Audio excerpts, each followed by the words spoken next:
Hi, everyone. Welcome back. I'm currently rereading, I guess I should say, this book, Why Are All the Black Kids Sitting Together in the Cafeteria by Beverly Daniel Tatum. And there's actually a newer version. This is the original 1995 edition. It was re-released in 2017 with a much longer intro and some extra notes and readings at the end. Anyway, so I'm rereading it with a book in a book club with some of the teachers at my school. And in the beginning chapter, there are just some great analogies that I think can help those of us who are white get a bit of a sense. I mean, we're never truly going to understand what white supremacy looks like and feels like. But there are a couple great analogies that I wanted to share with you. Okay, let's get started. So, on today's episode, I want to talk about analogies that can help you understand racism. The two big ideas I want to focus on today are the ideas. The first one is sort of something we need to understand in order to get to the second one. And the first one has to do with Tatum's definition of racism. We use racism frequently as an adjective to describe a person or a person's behavior, but she describes quite extensively the use of the term racism to describe a system rather than a person's behavior. And we'll get into that in a bit. The second one is that while it is difficult, I would say impossible, for a white person to understand what it feels like to live in a racist system, analogies can help. As a teacher, I'm a big fan of analogies. I think it's the closest we can come to putting ourselves in the shoes of someone else. All of this is based on Beverly Daniel Tatum's book, Why Are All the Black Kids Sitting Together in the Cafeteria? The black cover that's pictured in this slide is the new edition that was published in 2017. She's updated the intro to talk a little bit more about the more recent police shootings that happened post-1995, which was when the original book was published. And she segues into kind of what led us from Obama to Trump. And then it's quite longer, the intro, and then there's also some additional readings in the end. The core part of the book is still pretty unchanged as far as I can tell. So one thing that Tatum starts off in chapter 1 is a definition of racism that's different than a lot of, at least the white people have come to know it. So she refers to prejudice as individual attitudes. So we tend to use racism to describe someone's attitude or a person's behavior as racist. She uses the word prejudice in those cases and uses racism as a term to describe a system of advantage that's based on race. A system involving cultural messages and institutional policies and practices that operate to the advantage of white people and to the disadvantage of people of color. What I think is so important about this definition is if we could start to see racism and hear the term racism as a descriptor of our system, it might take away some of that emotional trigger that white people have when they feel as though racism is sort of being cast upon them and their character. I talked about in one of my previous episodes how Robin DiAngelo in White Fragility kind of shows this binary that we have where you're either not racist and you're good or you're racist and you're bad, when in reality we're sort of all in the spectrum of our understanding of race. And so what I like about this is it focuses us to look at the larger system rather than individual pieces that might sidetrack us. So instead of worrying about defending ourselves or what this says about me as a person, we're looking at the system that we're all a part of.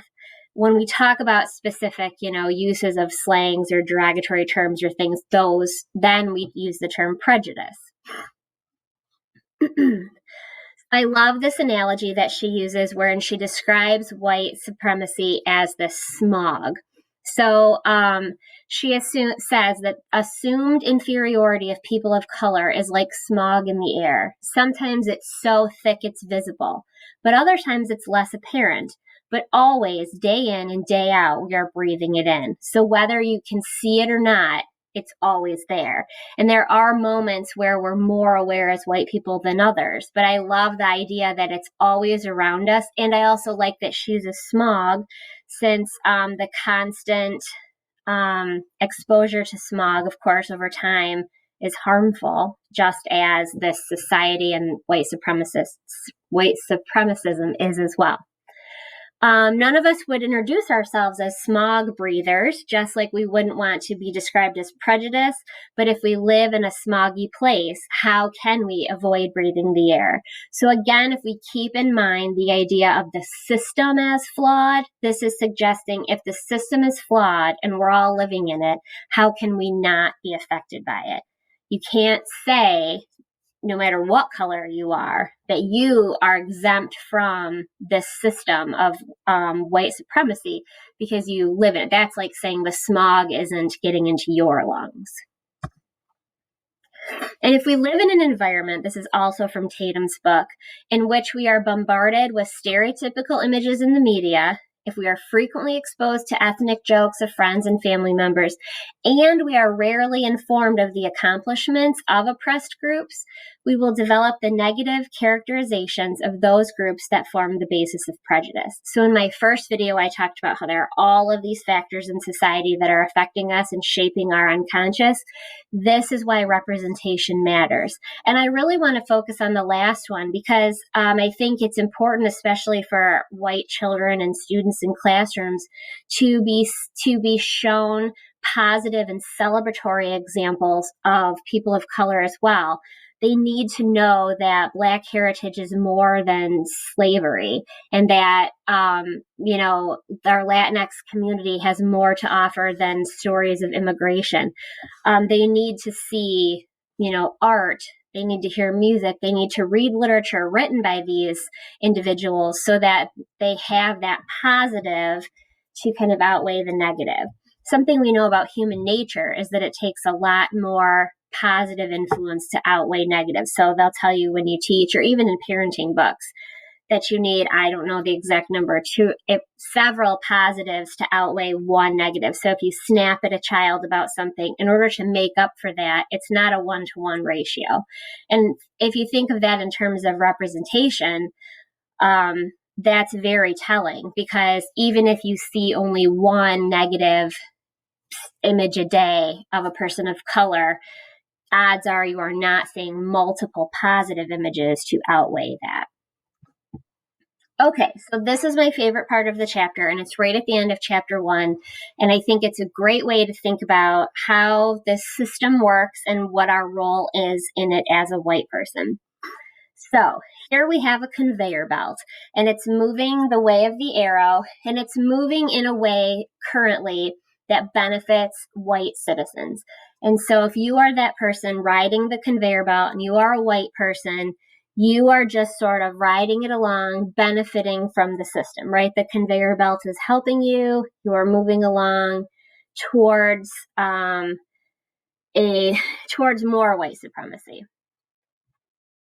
Some people are not only just riding it and benefiting, some are actively taking advantage of it. So we have the person who walks along with the conveyor belt, who benefits from it. And this might be something like, moving your kids to a better district, taking advantage of your privilege instead of recognizing the larger system. And then the person who's running, we think of that maybe as like a white supremacist hate group or something like that.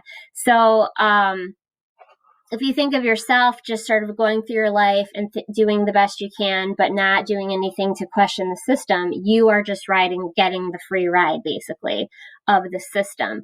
If you do anything, any privilege that you have that people of color may not, would be you walking on the conveyor belt. So you're helping the system along. And then sort of those overt white supremacist behaviors would be the running. Sometimes some of us are not the person walking or the person running. We're kind of aware of things. We do the best we can.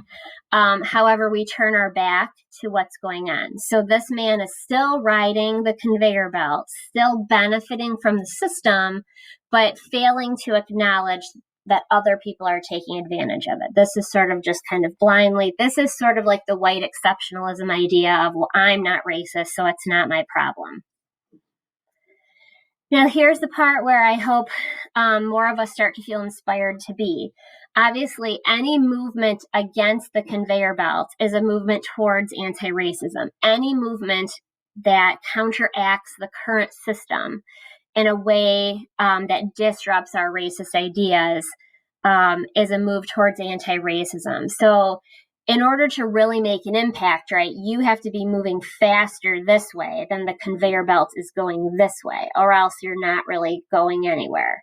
So as long as you are steadily making progress this way, and I would suggest, I feel like is where I am, because I feel like I'm doing things to try to kind of work the other direction, but I don't feel like I am doing enough or in a situation where I can be this person who's running. And these are the protesters who inspire us, the people who are speaking out, the people who are lobbying DC, the people who have run for elected office who already have these ideas of equality in their mind.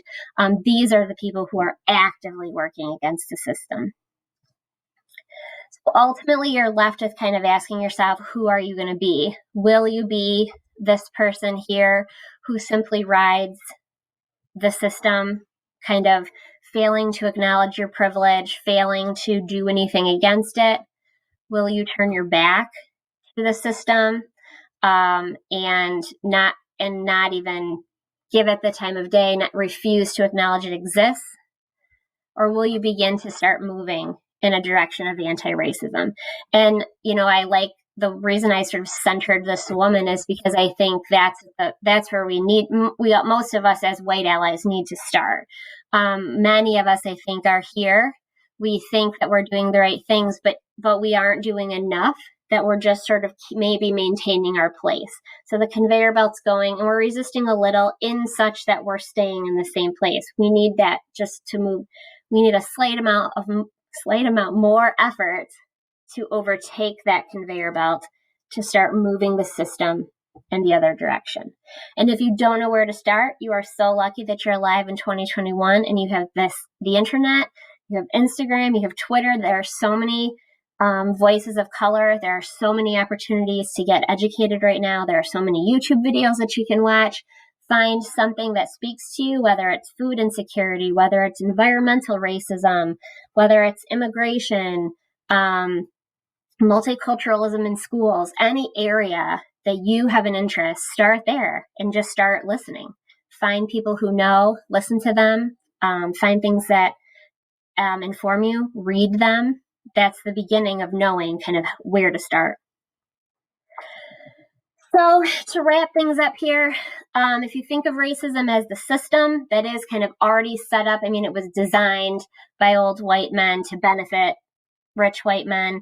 And so it hasn't changed a whole lot since I would say the founding of this country. And so using the term racism to think of the system and how the system places us because of our race is kind of a deeper, more complex way to think about racism rather than just simply ascribing it to a few individuals. And finally, while it is difficult for us to understand as white people what it's like, the best thing I like about reading and watching videos are these many analogies that people of color are putting into place to help give us a visual. So if you think of racism or white supremacy as this smog that's all around you, you can ignore it or not, but it's still harmful. And again, think of yourself on that conveyor belt. And what are you going to do to offset the ride and fight back? Thanks for listening.